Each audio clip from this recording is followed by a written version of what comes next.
All right, we are back. It is Friday with another episode of Learning Tech Talks, where we are exploring the landscape of learning technology while cutting through all of the fluff to get you the questions answered you need answered. So today is going to be a fun one, and we're having some technical difficulties getting started here, but we figured it out. Believe it or not, I had to go onto Wi-Fi and off the hardwire, which that defies all logic. So we'll see what other logic we can defy on today's show. So I'm joined by James Watson, and we are going to be talking about virtual reality. Yes, virtual reality is going to be the topic of conversation, but we'll see where it goes.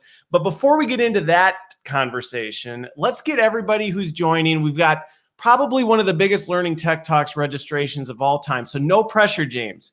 No pressure, but we cannot let down the over 1,000 people who have registered to listen to this conversation. So, hey, with that, let's get them involved, but also let's get you involved. So for those of you watching, comment and share where you are in the world today. James, where are you today? So I'm down near Brighton. Okay. You're gonna have to go more specific. That Brighton, that's pretty specific. Okay, all right. You're in the UK and Brighton. Yeah, that's remember we got a global audience here, James. Brighton, that'd be like me saying I grew up in Renville. I have no idea what he just said. All right, so I am in Milwaukee, Wisconsin, where I always am, and let's see. So let's shift gears and move to our ice question. You've had a little bit of time to think about this. I'm actually really curious to hear the story behind this. And everybody you can play along. I'm curious to see your answers to this as well. But James, what is the strangest gift you've ever received? The strangest gift. I mean, it's quite an easy one for me because it's something that'll never be repeated. But I was once given an alpaca. An alpaca. Okay, you can't just go alpaca. That's it. Thank you. No, there's got to be some of the story behind this. Do you still have the alpaca? No, I thought it was a one-word answer. So no. So you can't get off that. I get to ask follow-up questions. This is my show. So to cut a very long story short, my parents lived down in Devon. And there was a farm near them that was struggling a little bit. It was an alpaca farm, and he was looking to kind of get these things adopted. So they adopted 2 alpacas, and one of them was gifted to me. He is still, as far as I know, doing very well. He's no longer, under my ownership. And so I, didn't last very long. It was a couple of years, but yeah, I was an alpaca owner. It was a birthday thing. Wow. Did you even have, so when they gave, were you living on a farm or something like that where they were like, you've got a place to put this? Or were you just like, I don't know, put it in your backyard? I figured that they just thought, well, he's in marketing. He's obviously going to be good with alpaca. He's in marketing. He must have a place for an alpaca. He must know how to look after an alpaca. But no, the alpaca stayed on the farm, and it was just kind of like a. Okay, so it was like you didn't have to bring it home. It was just, hey, this is kind of yours, an honorary alpaca. But we'd go down and visit him and feed him and stuff, So yeah, it was part of the family briefly. Oh my goodness. Okay, well that was not what I was expecting. This is why I love not getting the answer before we go live, because it's always fascinating. I have much better follow-up questions when an alpaca. Okay, what was it? You know what? I will just end up making the show about how James Watson got an alpaca. So I'm just going to stop right there, and we'll leave that as the strangest gift you've ever received. People can watch the live replay if they want to hear more about that. Mine, and before we get into it, so mine is kind of, I had to think about this a little bit, and I went back to, I was probably midway through college or university, and it was my birthday, and my parents, I opened this present, and it's a giant floodlight. And I'm looking at it going like, what were you think? Like, what do you think I'm doing that I need this? It was like a 5,000 candle watt. You had to plug this thing into the wall. It was so powerful. And I remember just getting it and going, I have no idea why you would be a good idea. So not nearly as interesting or as exciting as the alpaca. But yes, an odd gift nonetheless. You could use it to spot the alpacas at night. Why were we not together? I How could we have not used tackle? that. Imagine the things we could have done. We could have, well, you know, hindsight's always Hindsight, 2020. So wonderful thing. anyway, all right. So let's shift gears over to the topic of virtual reality. But as we get into it, your marketing, you said that, which is why you got the alpaca, because they thought marketing, alpaca, clear Yep. correlation between these Yep. two. Exactly. But give me a little bit of background into this. How did you get, as a young child, did you think to yourself as you were looking through your viewfinder, you know what I want to do? I want to do virtual reality, but I want to do marketing for VR. How did you even get there? I was trying to work out how to put alpacas in VR, but no, I mean, so I got there. It was a particular instance. So I've been in sort of marketing previous to getting into VR and immersive tech for, you know, about 15 years. But Okay. I came across a really interesting example of VR that kind of just got me really hooked into it, which was using VR for pain relief. Okay. And this is something, it was a chap called Hunter Hoffman and David Patterson who did this. This was 20 years ago they did this. It's not when I saw it, but 20 years ago they were using VR to basically put on children having their burns dressed to relieve pain. And I saw it and I thought, how can that work? And it works basically by overloading the brain. So the brain has to work out, do I focus on the pain or do I focus on this VR environment, which was a snowball game, deliberately a cool environment when someone is having burns dressed. And I just remember thinking, and it had like, you know, it was as effective as opioids. And if combined with opioids could actually, you know, increase the overall pain relief. And I just remember thinking that's one of the most phenomenal uses of technology I've ever seen. You know, it was helping the pain of these kids. And I just thought, wow, if it can do that, what other things can this technology do? And it was from then on in, I was just like, I need to know more about it. And I was lucky enough to be working at an experiential marketing agency at the time who was interested in VR and how that might play out from a sort of marketing perspective. And I moved in that way. So it was really kind of that one sort of example that just made me think, this is incredible technology. Where else can it go? Okay. Okay. Well, and I remember reading, and I mean, they've done a lot of things in that, especially in the healthcare space. But I remember back, I think sometimes people think VR is this new, you know, came out in 2018, and it's not. It's been around for quite a while. Now, granted, it's come a long ways. Yeah. But I remember some of those early use cases being fascinating in terms of what does it do actually in your, I mean, it really truly is messing with you. So it was not a childhood dream is what you're saying. It wasn't a childhood dream, but subsequently I'm kind of just, it's a real passion of mine. And so, you know, if you find something you're passionate about, make a job out of it, then, you know, it was either going to be technology or sport. And I'm not very good at sport. So I'm sticking with technology. Maybe you could, I promise I won't keep coming. Maybe you could have, you know, taken over an alpaca farm. Maybe that could have been the start of everything. Yeah, I mean, not very heavy on the technology, but I could have, you know, installed. That would have been neither sports nor tech, but either way. True. Maybe next time. So, but I am curious because especially in marketing, and I think this is one of the things why I was excited to talk to you about it, is that VR is, I think for a lot of people, it's a bit of a confusing space. We talked a little bit about the fact that people think it's this futuristic and it's for these very specific niche use cases. But even just in terms of defining it, when people talk to you and they say, hey, you know, what is virtual reality? How have you come up with a snappy way to articulate that to people so that because people define it a lot of different ways? Yeah, and it's quite funny really, because, you know, people get hung up within the sort of, you know, immersive tech sector. People get hung up is 360-degree video on a headset, is that VR? Well, no, some people say it's not VR because VR is actually a completely, you know, synthetic environment that is created that you go into, and you know, and there can be lots of debates about it, and I get to a point where the outside world doesn't really care. Right, no. The outside world doesn't care if they put a headset on and they are in a 360 video and they're flying above Niagara Falls. They are going to be wowed and it's incredible. And they'll go, I've just tried VR. That's incredible.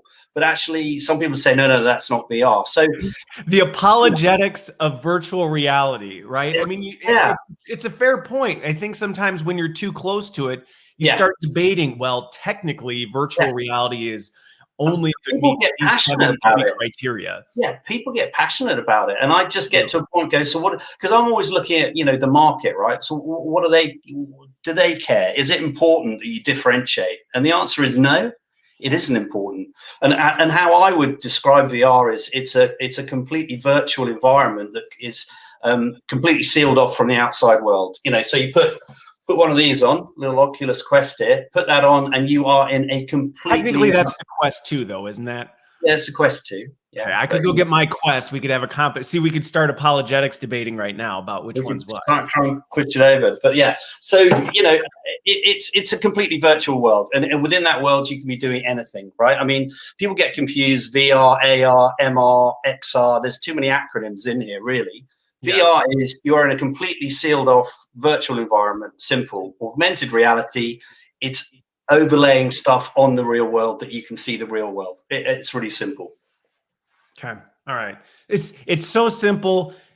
There's a lot of complexity behind this, but I think, yeah. And I think that's one of the things that I have seen. We really have to, I think sometimes this is where we can get wrapped up in our own side of it, instead of thinking about what is it to the consumer.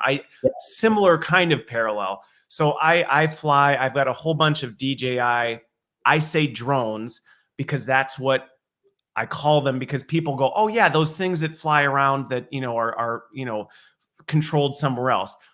Some people will flip out and freak out and go, that's not a drone. That is a quadcopter. You cannot call it a drone. And it's one of those things where it's like, but if we're talking to the general populace, they don't know the difference in all these categories. And it actually creates tremendous confusion for them. Yeah.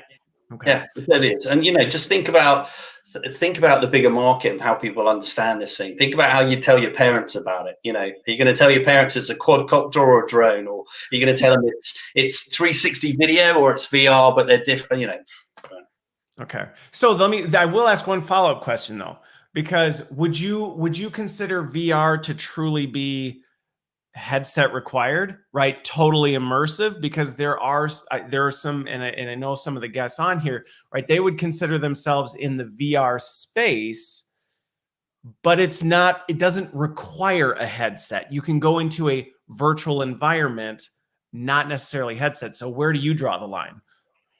Ooh, I mean, when you say a virtual environment, you mean what? Like, a 3D environment on a laptop? Yes. So 3D. So that's not VR. Definitely, it's easy. Okay. Not VR.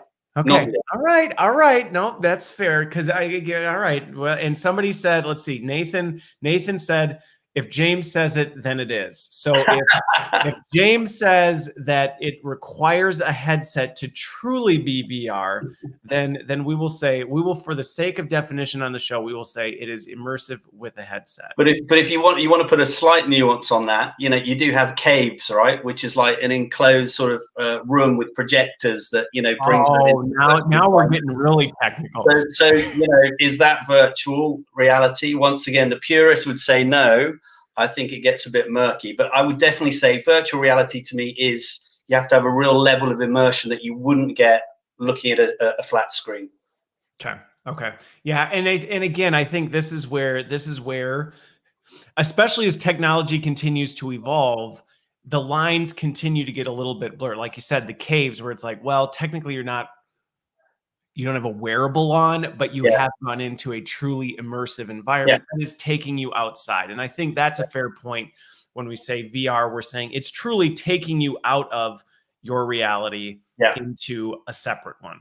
And I think it'll become simpler as there are more headsets in circulation. People will just go, oh yeah, VR, it's a headset. I think it will probably just sort itself out over time as usage increases. Yeah. Well, and Matt brought up a good point, and I think this is something that will lead to a second question I have, which is that vernacular does, while we kind of chew this around and argue back and forth within our own spaces, that's now pouring into the consumer market, and the consumer is not as close to all of this stuff, which does create some additional confusion, because then it's like, well, you see the same thing with AI. People are hearing AI thrown around and everything, and they're like, what is AI? So with that actually kind of leads me to my second question, because you've been in the space for quite a bit when it comes to this VR. And I would say my experience and just kind of watching this industry and just this capability, there have been some starts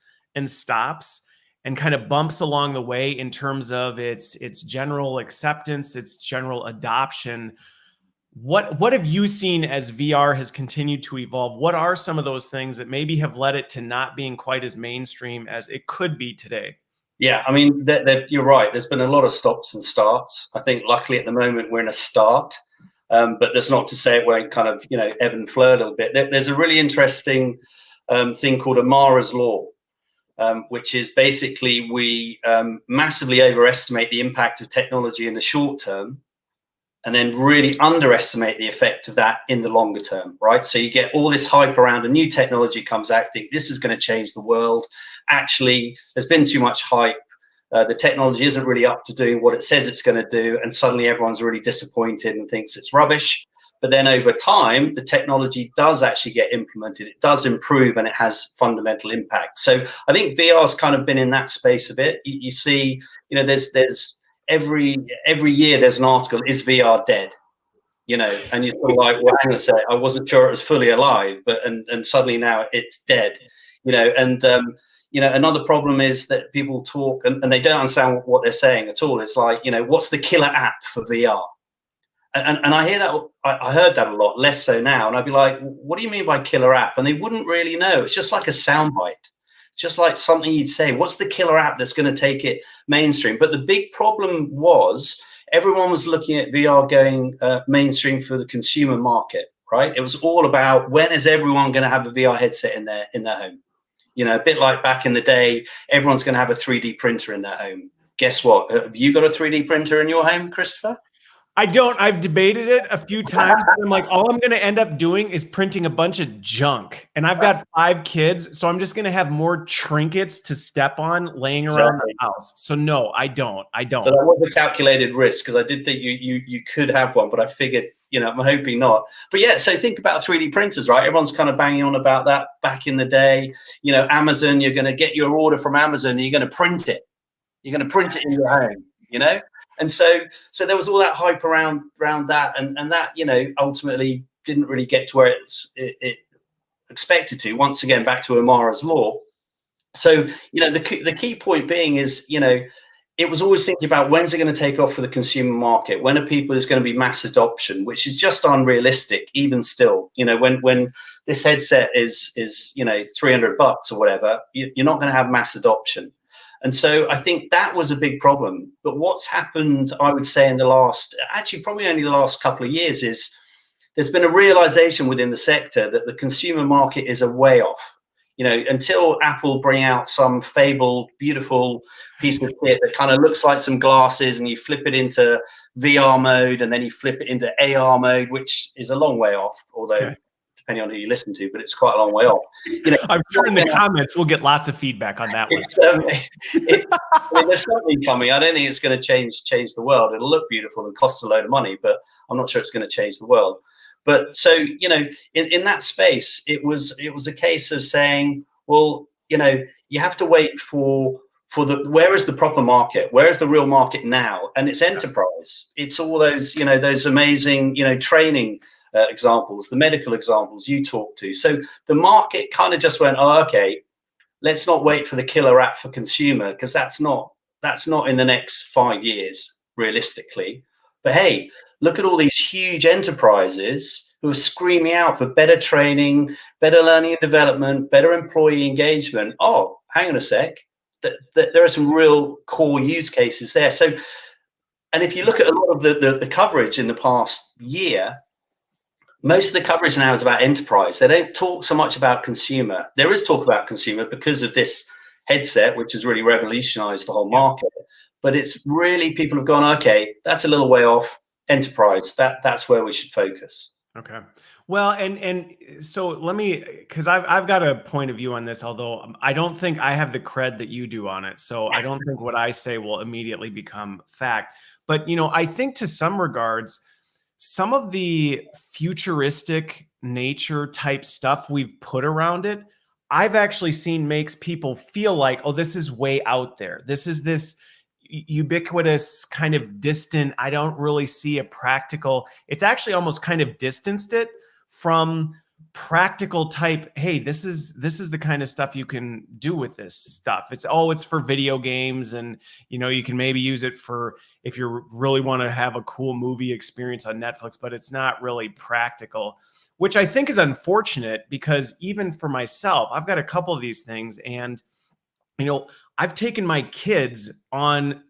I can't go anywhere with 5 kids. Literally, I can't go anywhere, but I can in VR. And so in solving a real problem for me, it has allowed me to bring experience, because we can go places together. And yes, it's kind of dorky. We're standing around in, and things, but we can see each other and we can explore environments. And it's been a very practical. Now, granted, to your point, I think some of the latest hardware has democratized that and made it more practical. But I do think in general, people still have kind of this, it's kind of weird and quirky. It's not everyday stuff, at least on the consumer side. Yeah. And I think that's fair.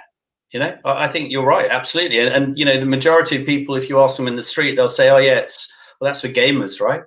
That's for gaming. That's what most people attribute it to on the consumer side. Well, I don't really play video games. Well, and you can do a lot more with a VR headset. I mean, I've been doing VR drone flying quadcopter flying for a while, right? Stuff like that. But I mean, again, I think the possibilities it unlocks are huge. Now, on the enterprise side, I'm curious your take, because I've got a pretty distinct point of view on this, but I'm curious your take, because even on the enterprise side, aside from some of these very specific use cases, I do still see some like, I don't know. I'm not really sure that I can really see the value of this. So I'm curious what your experience has been, especially on the marketing side, even getting penetration into the enterprise.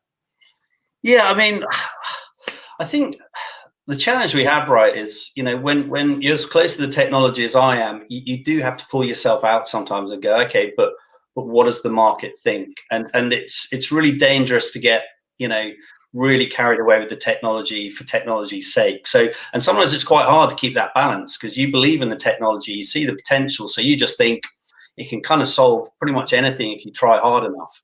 And so it is a challenge. But what you're seeing in the enterprise sector is, and what's the challenge? The big challenge has been, there's been a lack of data. It's quite simple, right? Because what's killed it a lot of the time, Christopher, is the fact that you'll hear about this project rolled out by some big global organization, and the feedback will be, the people who took part in the pilot felt they could do their job better.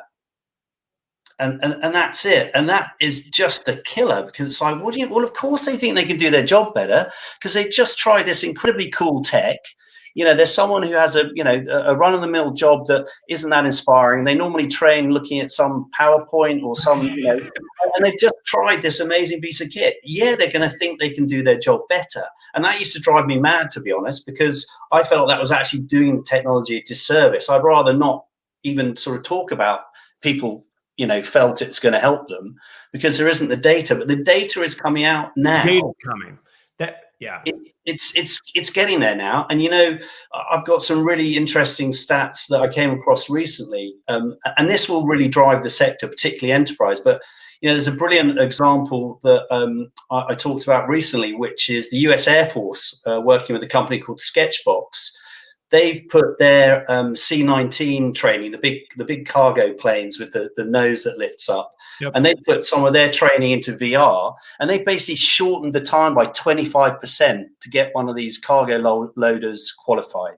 So you shorten the time by 25%. That apparently equates somewhere in the region to a saving of $100,000 per trainee. I mean, this is expensive training, right? Yes. And when you start getting into that, and that represents 9% of the training course at the moment. They're planning to make it 40% VR, which is pretty phenomenal. Those things, and I think that training with the C-19 aircraft or what have you, I don't think it is that niche. Yeah, that piece of kit is niche. The piece of kit is niche, but it is a procedure. And that procedure could be a production line. It could be a warehouse. It could be anything. And I think that has been my bugbear that all along is we don't have the data. The data is now coming out, and that is then going to drive the sector, and all those conversations about, well, headsets are expensive. well, headsets are expensive, but if you're going to save $100,000 per trainee, if you're going to save $100,000 a person by sending them a $900 headset, that's a pretty good. Well, and I think the point that you're bringing up is one that I think is critical for people in learning and development to think about, because there's two factors to it. And one of it is I have been relentless about the fact that we need to get better at focusing on experience as part of what I say development. I think sometimes when people think training, they think, oh yeah, we told people, or we communicated, we gave them the content. And when you're developing people, that's a very small percentage of the actual equation. The actual experience itself is the impactful piece, as you just highlighted in the example of, okay, we were able to get people to perform this task X% faster because we got them in the experience portion quicker and more efficiently. And I think that, to me, is where VR is extremely powerful, in the sense that you can package experience, which has historically been extremely difficult for us to do, extremely difficult, cost prohibitive, resource prohibitive, things like that, to say, how do we give people experience? Well, we don't really have a good way to do it. So we'll, I don't know, try and assign a mentor in the field, or we'll maybe, I don't know what, we'll just give them some tips and tricks and hope they can do that. And what VR is doing is saying, you can now create experience, you can give people experience, you can measure experience. But before you even get there, you actually have to fundamentally make the mindset shift to focus on experience. Because if you don't, then you're figuring out, well, how can we push content to people in VR? Well, that's not the point. That is not the point. That's a gimmicky, now we can get them to watch our e-learnings in their headsets. Like, yeah, what? I mean, that's the classic. If you try and just replicate what you're doing now and jam it into a new technology, you should really leave. Just sign off the show. But what you're saying about the experience, right? What in essence, what you're saying, and how I distill it down, is it's learned by doing. Is it, that's right? Exactly it. It's learned by doing. And once again, without sounding like the VR evangelist or going too nuts, it's like, you can put someone in any scenario in VR and it will feel very real. Yes. You can put someone in a major industrial oil spill and they have to complete 3 key procedures. And if they can do those within 60 seconds, they will avert a major disaster. And you can put them in that environment and see how they react. And that's different to putting them in the real world environment, because you're not having flames or things blow up or anything around them. And so, not the environment you want to put people in. Yeah, I mean, obviously you don't want to traumatize people too much, but equally, if they're going to flake out when it happens in reality, you don't want that to be your safety guy on the ground. So there is, that learn by doing, is one of the core benefits of using this technology, because you can create any scenario. You can create a once in 40 year scenario. A once in 40 year scenario that, when it does happen, it can be cataclysmic. Well, how do you role play that? How do you do anything? Well, put them in VR. You can have multiple people in there. You can have trainers watching. It's just very powerful when you look at it like that. Well, and I think what you're getting at, and I think this is the thing where sometimes I often, it's a little bit of a joke, but it's kind of not of a joke, in that I feel like sometimes we have a little bit of Stockholm syndrome, right? We just kind of keep going back to what we know, the comforts that we have, even though we're in a dingy prison cell with moldy bread. It's like, there is a reality outside of this that is vastly different if you can step outside of it. And to your point, there are no rules with virtual reality. So some of the things that we go, man, there'd just be no way we could coordinate this kind of event. Well, yes, you can.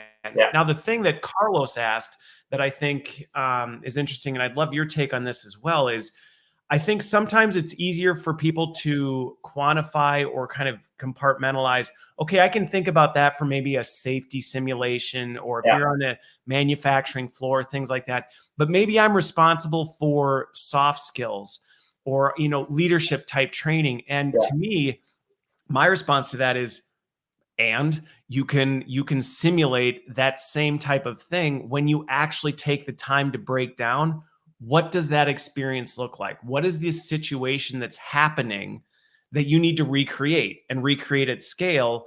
And you need to truly immerse people in it so that they can get the same experience they would if they actually went through it. Yeah, I mean, and if you'd spoken to me a year ago, or maybe a little bit longer, I was really skeptical of that kind of soft skills. If you think soft skills, hard skills, more procedural versus those softer kind of diversity and inclusion, leadership, what have you. I was really skeptical of that because the challenge there is, you can take data out of hard skills, right? You can say someone has to complete 8 steps within a certain amount of time, and there's a tolerance of they're allowed to get 2 wrong, and yada yada. Did they do it? Yes, no, yes, yes. Okay, fine. You put someone in a soft skills environment, and it's a diversity and inclusion piece, and they're sat around a table, and they have to react. You look at how they react. That becomes much woollier, right? That's a little bit more. You can measure, but it's a bit more subjective. However, to your point, it still has massive value, right? Because you can put someone, it can be dealing with a difficult customer. The challenge there's Immersion, actually, who I know you've spoken to before. Yep. Immersion do some interesting stuff on that soft skills stuff as well. But I think it's depends on the level of immersion in it, how good it is. If you're looking at this scary, uncanny valley avatar who kind of keeps looking a bit askew and kind of, odd, you're not really going to feel that you're present, and there's someone who's unhappy with your level of service and you're trying to placate them. That's not going to work. As things improve, as those avatars become more sophisticated, which they are rapidly, as they look better, as you bring in a little bit of, to misuse another terminology, a bit of AI in there, and and they're able to react in different ways, and it's less of a decision tree thing. It's something that has that really does become of great value. So that whole soft skills area is, I mean, if you think about the world we live in now, and the need for those soft skills across all sorts of different areas, there are probably more companies looking at soft skills in VR than hard skills at the moment. Well, and I think to your point, it's a maturity of the capabilities. Now, I've done a fair amount of work with, and again, if we want to get into the details of was it VR, was it not VR, we don't need to go there. But immersive experiences for soft skills, I found that there were really 2 components that made a difference in this, in making it successful. So to your point, I had explored this for soft skills early on, and it felt very robotic. You were interacting with, this AI bot that didn't necessarily feel very realistic. And so it really ended up feeling like a really over the top Q&A question answer type thing in an e-learning where this robot presented you with this weird archaic thing, and then you clicked a button and then it responded robotically based. And it was like, I probably could have done this in an e-learning. Now, where that's changed is, I think, this kind of hybrid blend of human in the loop and technology, where there is a virtual layer, but you're still interacting with a human, where you're taking them a little bit out of it, and it is a more dynamic. And I think to your point about the models themselves not feeling so bizarre, that they truly feel, okay, it's close enough that I'm actually, and I think the CEO from Immersion, what does he call it? Suspended disbelief, I think is the term they use, where it's close enough that it's actually tricking you into thinking you are here. And I think that's been a really important point, is to make sure that that environment replicates the environment close enough, especially if you're dealing with soft skills, that it does feel like a human interaction. I think the other thing, Immersion's on here, they're like, yes, that's why we use human in the loop. So, but I think the other thing, and this is the part on the learning leaders and the learning teams that are doing this, when you're dealing with soft skills, you actually have to unpack the experience itself to be able to say, and this goes to your point about the quantification of it. Is it easier to quantify how did somebody do if they went through a procedure? Yes, because it's task driven, it's things like this.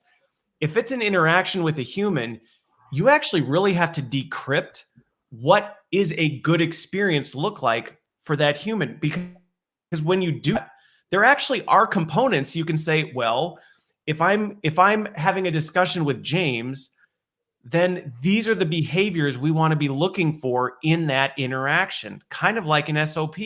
Did Christopher do this? And this is what good looks like versus bad looks like. Did this?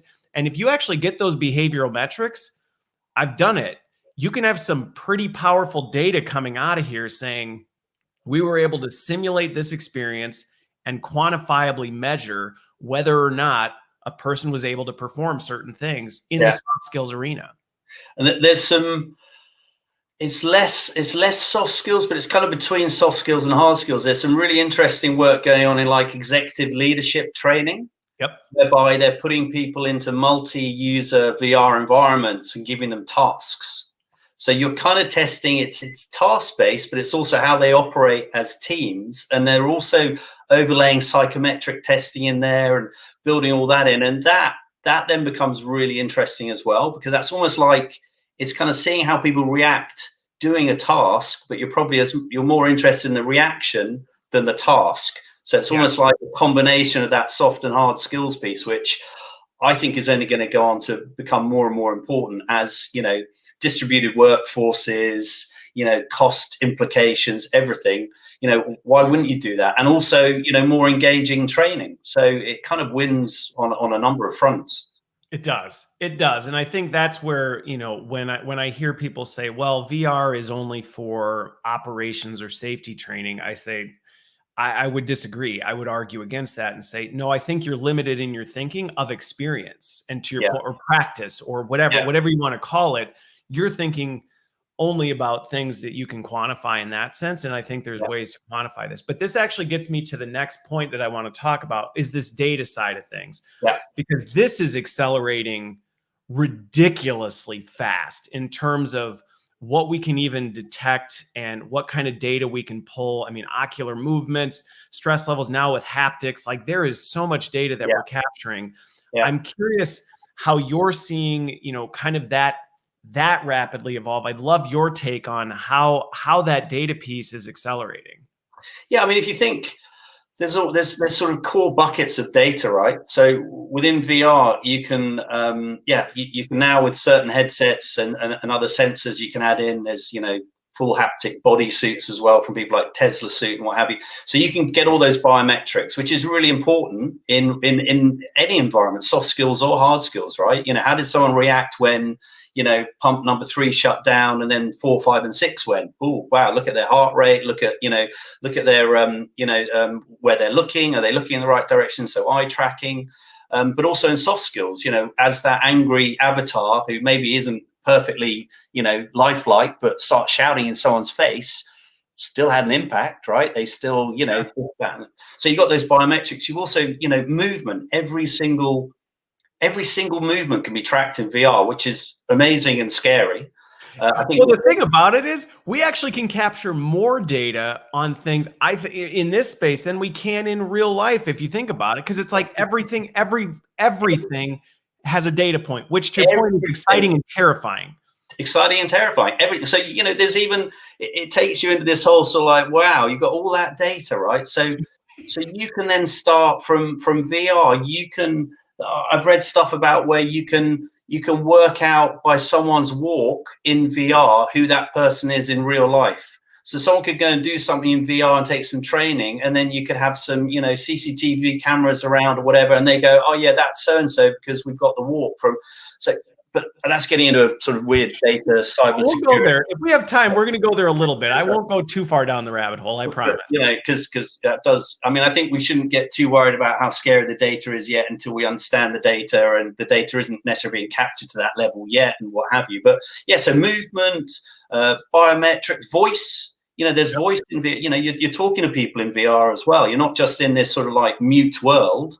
You know, you can be talking and saying, okay, I'm going to go do this, and, you know, talk to the avatar or talk to fellow trainees or fellow participants in there. So you got voice as well. So the data piece of it is incredible. It's something I bang on about a lot, because, you know, if you don't have the data, you really haven't got any way of proving the return on investment, the value. You know, you go to your CFO and ask for more money. He's like, well, what's it done for the business? Right. It looks like just a more expensive version of what you're doing if you don't have that data. And then you're gonna soon find you lose your backing for that. So it's such an important part. the challenge as well is, you can have too much data. Data is only as good as the decisions that are made coming out of that data, that sort of business analysis piece. And so you have to be really careful. I think a lot of companies out there have data dashboards, and they're like, yeah, all this data. And it's like, well, what does it mean? What does it mean to GE or Shell or DA? What does it mean to these people? You've got to have meaning to it. So it's going to evolve. We're still at that relatively early stage. There's more companies looking to roll out VR, particularly in the training arena. As they roll it out, they're going to be asking more demands of their suppliers. Well, hang on, what about, we'd like to know about this, or, well, if you split the data like this, how about we get this result out of it? So the market will kind of drive it, but there is, everything is measurable within it. So you can do everything and anything with that data if you use it in the right way. Well, and I think, and there's a couple comments that came in that I'm going to bring up that I think will spark some discussion with this. But I think what's important about this, and this is where this whole ethical moral dilemma comes into play, is there's a lot that you can capture. I mean, literally everything. You can get to know kind of the inner workings of people. Yeah. Honestly, in some ways, even better than they may realize, because they might not even quite know how they're responding, and you're going to have all this data on it. And I think that can be dangerous territory if you're just like, let's just capture it all. Let's just get it all and see what happens. And I think that goes back to the starting with the end in mind and saying, what are we trying to accomplish with this, so that we know what data we need to tell that data story. And it's also going to help inform, what do you need out of your partners who are designing these simulations? So as an example, I think of, for soft skills, the advancements in natural language understanding is massive for what we do in learning and development, in terms of being able to real-time analyze people's language and actually understand what people are saying. We can detect the tone, the sentiment, we can detect stress levels.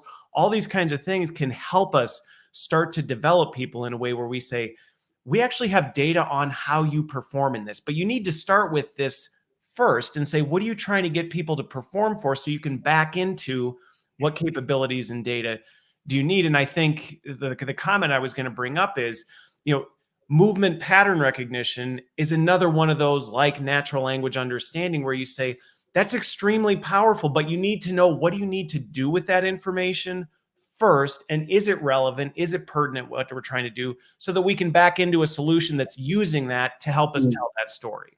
Yeah. And there's a huge onus on, the organizations that own the data, right? There's a huge moral obligation to use it in the right way. And I think you're right. And I think it's an area that's going to get a lot more attention over the coming years, particularly in the VR sphere, because as people start to understand what can be captured, because people haven't really got there yet. No. They haven't really got. But when they realize, like you said, everything is captured, you're going to get people go, oh, hang on. There's going to be like clauses in contracts and all sorts now going, which we'll have to address it. But we're not quite there yet, but we'll get there, because guess what? That data is going to be mined to within an inch of its life, because it's going to be hugely valuable. Yeah. Well, and I think that's where there's an opportunity for us to get in front of that. Let's not wait until the regulations come into play, or there are those contract clauses, because then at that point you're reacting and responding to this. Because to your point, I think a lot of the workforce doesn't understand how much data, let's not even talk VR, how much data they're generating that is being captured and stored and managed somewhere, that's actually telling a very detailed story of who you are. Now you throw VR into that mix. That's a really powerful story about you. Where did you look? How much time did you spend doing this? How did you move? How did you respond? That is some very personal things that I think that's why it's important, when we start treading into this space, to be very intentional about that and how we're approaching it. For sure. But I think from a learning standpoint, again, what can be used that can be scary can also be used in very great ways. And I think one of the comments somebody made earlier is, when you think about this for adaptive learning, we've talked about adaptive learning in terms of adaptive content, I would say. We've changed the pathways in which people can experience content. I think VR is opening the door to say, we can actually change the pathways for which people experience experiences. And we can say, based on your performance, we can actually mold and shape your experience to get there. So I'm curious, with that, as you look, let's say James Watson, make a prediction, 3 to 5 years. Where do you think some of the biggest trends or advancements, where are we going to see this really moving as you kind of watch the space? And I'm sure everybody's going to have some insights and intake based on all the comments, but I'm curious, what's your take in the next 3 to 5 years? And that's pretty far out. I get it. But where would you see some of the big things going? I mean, there's a few fundamental factors that will really affect the overall uptake of the technology, right? So, the obvious one is the hardware. The hardware, like we said, $300 now for an Oculus Quest, which I think is pretty good value. That's going to keep coming down. So the cost of that coming down is not only going to open up to more consumers, it's going to open up to more businesses. Because despite the wonderfully big figure I gave for the US Air Force of 100,000 saving per trainee, it's not going to be like that for every organization. So the hardware is not only going to become cheaper, it's going to become better. It's going to become lighter. All these things. We'll go back to the Apple thing. I'm sure, like you said, there'll be people commenting about that. But that will change. We've already started the rumor mill. Somebody already said, "Wait, Apple's coming out with a VR device." Well, is it VR? Is it mixed reality? We don't know. And the rumor mill is going hard at that, and I'll leave that to run itself. But let's not fuel that one. Yeah, let's not. I don't think it needs fueling. It's crazy. In fact, there was one graphic artist has jumped on the bandwagon, and when the first rumor started coming out a few weeks back, they basically mocked up what they thought it would look like. So it's like a cool little thing, and it's ridiculous. It's really thin, and it's just never going to look like that. And they sell the rights to the image for like $90. Oh, so this thing they have made up. They've just stuck an Apple logo on it, and now they're selling it for $90 a pop, which I mean, that's kind of genius, right? I mean, you're making money out of nothing. So from a marketing perspective, well done you. I wouldn't suggest buying it. So the hardware is going to make a big difference. Also 5G, which people talk about a lot, a bit like AI, I think. People are like, yeah, 5G. Well, what does it mean? They're like, well, better. I mean, 5G, big data, AI. It's one of those things. It's better than 4G because it's a 5. So, 5's better, isn't it? So you've just increased it by by 1. But yeah, 25% or whatever. But that will have an impact on VR as well, because it's going to reduce latency. So 10 times less latency, and also you can increase the amount of content you can stream into a headset. So back to your sort of the point about adapting environments. Well, you're going to be able to do a lot of stuff on the fly. So maybe like in a training environment, someone makes a decision, and based on that, as a completely different scenario comes into play. That would be a bit of a challenge at the moment. With 5G, it's going to make it easier. So that's a big one.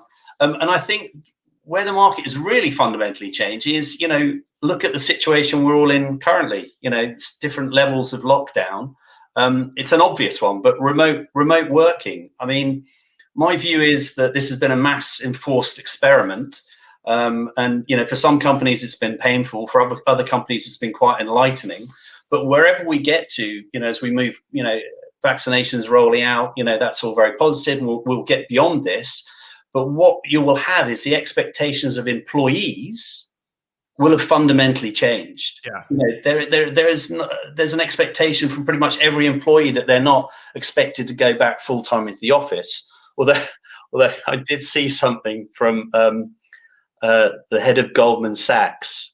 Was he president or whatever it is of Goldman Sachs? Maybe it's the prime minister of Goldman Sachs, who knows? But and he basically said he considers this whole remote working thing an aberration. And basically it's like, as soon as this is over, I expect everyone back in the office, which just made me laugh. I mean, that's Goldman Sachs' view, but I mean, it doesn't represent the market. What's your workforce numbers when that all happens? It's like aberration is what we call. But the expectations will be different. So employees will expect to be able to do a lot more things remotely. Yeah. And I think where you'll get to with some companies for certain roles, they'll get their laptop and they'll get something like this. Agree. Something like this, that they're that sort of incremental learning, right? So it's okay, I'm going to do half an hour in my whatever a scenario, bang, on it goes. So that's going to drive the market as well, and that's going to be a fundamental change. And I think across all those things, it's just expectations of what the employees are looking for. But and different areas are going to have quicker or slower uptakes than others. I think anything that has that sort of risk element to it, if you can take risk out of your business, if you can make your employees safer, it's a no-brainer. Any kind of severe injury at work costs millions and millions of pounds. So if you can reduce it, yeah, exactly. Well, and I think and to your point about the enterprise market, I think as the enterprise market picks up, that's only going to further drive the consumer market, because that again is going to be, well, if when you started a new company, you get your company cell phone, your company headset, and your laptop as just part of the standard package, well, that's going to start to create this environment where then people are using this on consumer grade because they have more exposure. And personally, this is one of the things that I think is a limiting factor is I don't know that a lot of people have actually experienced it. And so I think there's a lot of, ideas and, oh, this is what it's like. And it's like, have you actually done this before? And I'm surprised how many people have a very strong opinion on what VR will work for and won't work for. And then you ask, so have you done it? Yeah. Well, no, but I saw a video. I read an article. I'm an expert in VR, and you go, wait a minute. Like you have not experienced what this is like. If you're still operating off what you think it was 10 years ago based on a sci-fi video you watched, you're operating off a faulty premise. And I've got a flip story to your story of enterprise driving consumer. So a really good story I heard recently from a chap called Walter over at Greco is, he'd been speaking to someone who asked for advice speaking to someone about a business proposition who'd asked for advice about what headset to get for their child. Right. And I think they ended up getting a Quest because, it's the one in the market at the moment. And then a little further down the track, turns out this guy had tried it. He was the CEO of some company. He was just like, we really need to look at it because this is technology. The hardest thing about marketing this is the best way to market it is for someone to try it. I know. That's the hardest thing. And it's a very hard thing to tell people about or explain. And therefore, if you try it, I mean, that was going to be sort of one part of the advice is like for anyone in the L&D space who is, needing to understand where things are moving forward, not just about VR, it's just try these things. Yeah. You have to try it. Get hold of one of these. There'll be any number of suppliers falling over themselves to get your business. They'll send you one, have a little play. You will then see what potentially.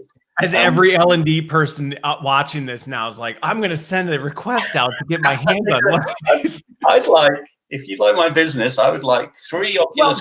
But the thing about it, and I think this is where, and Nick brought up a good point, and I think it's a little bit a redirect from where he's getting at, but I think this is where we in learning and development have a tremendous opportunity to help influence this right now. Because first of all, very few people have actually had experience with it. So when you're going and trying to explaining it and you're trying to tell them what it is, they either have no experience with it, or to Nick's point, they put one on and they went on a roller coaster and they felt nauseous and they went, oh, like this just, I can't imagine a world where we would use something like this. And I think that's where we're uniquely positioned to either do a lot of things to help accelerate this or a lot of things to send it down the wrong way, which is we have opportunity. We actually have loads of use cases, good use cases to say we can apply this. And if we do it right, it will open the doors for people to see the potential because they'll experience it and they'll experience a good example of it. Yeah. We can also destroy the efforts by, like we talked about earlier, just taking it from one box into another and going, hey, we want to run this experiment with VR where you can sit and watch our training videos with a headset on. Yeah. And people will go, kind of cool. I don't really see there being value. And suddenly now you've just sabotaged the potential. Yeah, I do think sometimes, though, I don't think the industry, the VR or immersive tech sector has always done itself a great favor, because I think sometimes the people who really believe in it as the future, they can kind of get people's backs up a bit by making out that it's the answer to all your training. it's kind of like you forget what you did. This is the future, and that I could understand why it would annoy people. I agree. Because the thing is, it's really good at doing some things, but it's not good at doing other things. And a lot of the stuff that's already happening still has great value and will continue to. And so I think it's important to say, VR is another tool to put in the training box, and it's a really good tool, by the way, but it's just another tool amongst many. It's not kind of, this doesn't change everything. It changes some. Not the panacea. It's not it changes some things, it improves some things, it makes other things redundant, and it doesn't touch other areas. So I think there is a kind of responsibility on sort of people within the industry to go, it doesn't do everything, but it's bloody good at some things. Yes. And I think we have to do that more. Yeah. Well, and I think that's a call out before to both sides, because I think some of that hype and buzz has been created by the industry that VR is the future and everybody's going to be sitting around in a headset in a chair. We're not going to have furniture or decorations in our house because we're just going to sit and that's going to be our world. And it's not. That's not going to be our world. And on the flip side, I think some of that has carried over into some of the excitement in learning and development, where we have opportunity to have more of a problem outcome focused mindset of saying, hey, before we start touting to everybody, we're going to do VR. Let's think about what are some of the biggest challenges that we're struggling with. Where can we not scale? Where are we lacking experience? Where are there safety concerns, effectiveness concerns with some of the things we're doing? Okay, now let's identify those. Let's back in and pressure test. Could VR actually be a solution to those problems? And if so, let's run some experiments and see if we can get the data to prove it. Because if we can do that, I can say from firsthand experience, if you go in with the data to show what you can do with this, nobody sends you back and goes, no, thanks. We'd actually rather do the more cost ineffective and more expensive. And, we just want to keep doing it the crummy way, despite all this data. Well, I won't say it never happens, but I would say it's very rare that conversation goes that way. Yeah, and it's a no-brainer, really. Just do a proof of concept, get some data out of it, and then see if it fits what you need to achieve for the business. And if it doesn't, fine, move on. But if it does, plan for success, and look at how you roll it out. It's just simple, really. Yeah. And I think the other point with that, because this we're going to run out of time.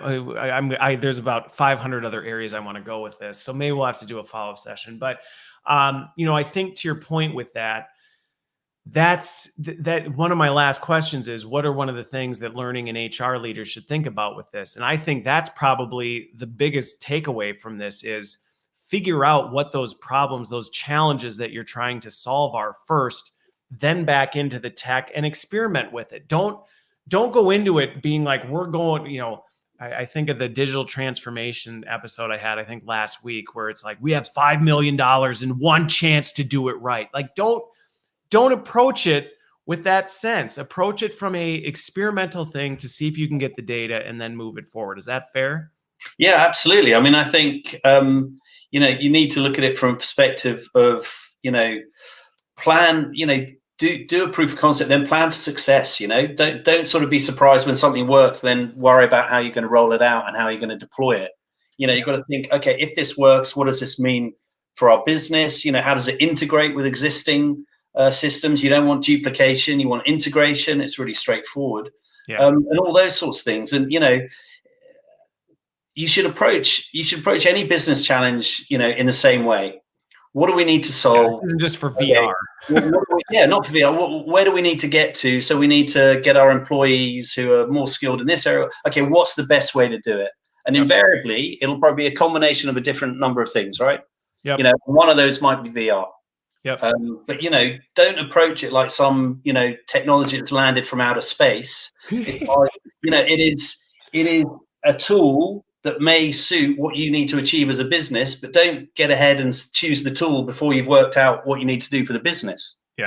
Yep. And I think, kind of the final kind of wrapping note on that is just, alongside of that, Nathan mentioned it earlier, don't let a bad experience poison the well. And I've seen that where somebody does an experiment, it didn't go quite how they thought, and they just write off VR as a whole versus saying it didn't work here.